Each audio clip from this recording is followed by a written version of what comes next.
first international movie. What was that, Mhm. 3 years ago? And That sounds right. Yeah. yeah, and that was filmed in India, and it was Yep. called Kumadi, but I think it's not spelled with a D. I think it's spelled with an R, but it's pronounced Kumadi. You can kind of say it either way, depending on how you want. Kumadi. Um, it's the movie. There is no English; that you can only get English subtitles.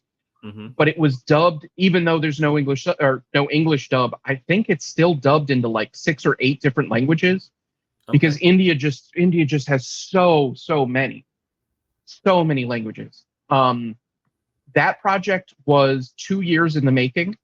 Mm-hmm. We started it, and then the pandemic happened, and then it was waiting for things to lift, and we thought they were gonna lift it, and then they didn't.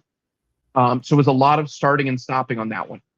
Okay. And then what exactly did you do when you were over there?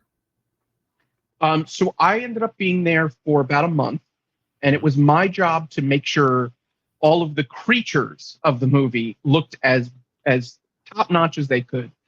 There isn't really a special effects scene in India. Mm-hmm. They do a lot of beauty makeup. They do a lot of very colorful makeup. There's some stuff like, oh, we have a witch character that there's some bad teeth or something like that, but they don't really have anything with prosthetics. They don't really touch on it that much. Okay. So I needed to get brought in to kind of fill that void. They do quite a bit of CGI over there, so that they had covered. You can almost not even notice it if you watch the movie, unless I tell you.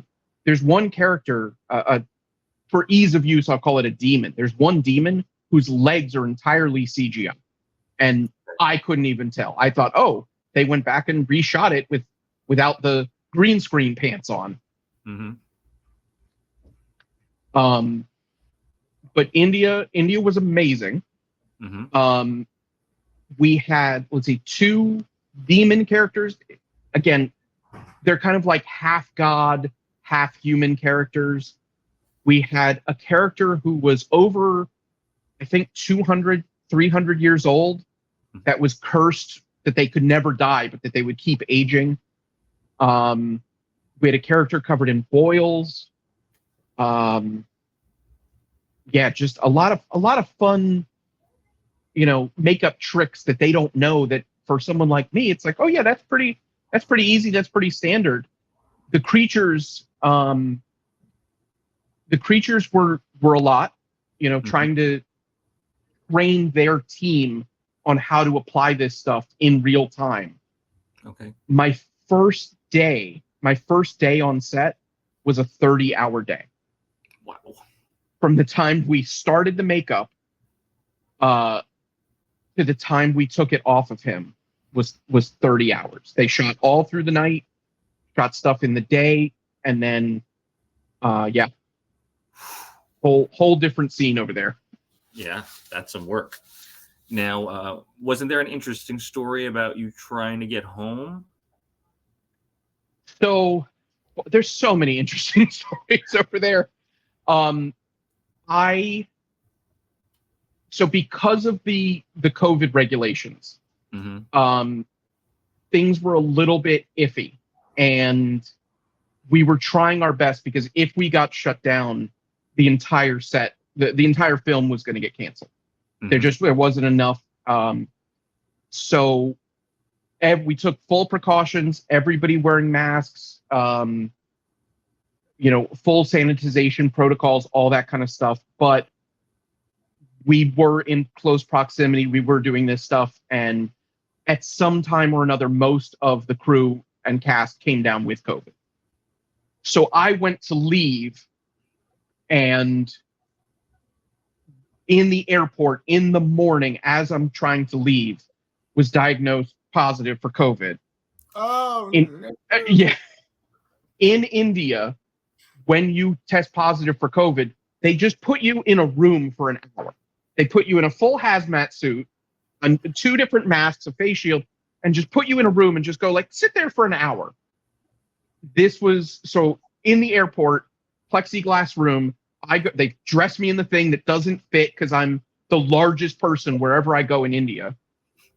And so it's ripped open seams and all this kind of stuff. And I go to sit down and I demolish the chair.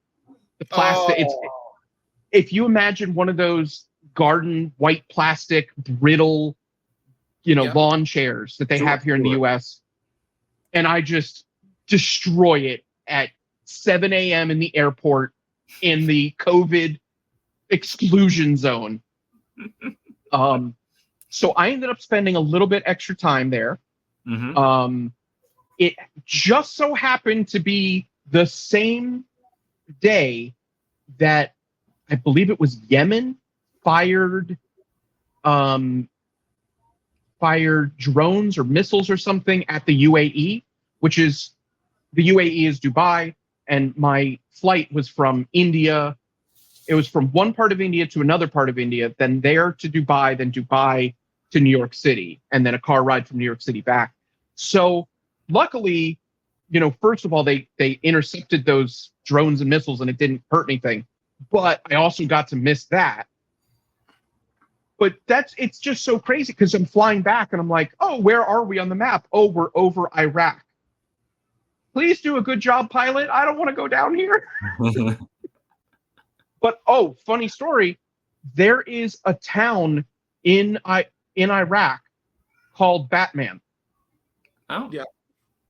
I was flying over it and I go, wait a second, what's going on here? And I had to look it up. I'm sure it's pronounced Batman or something like that. That's still pretty funny.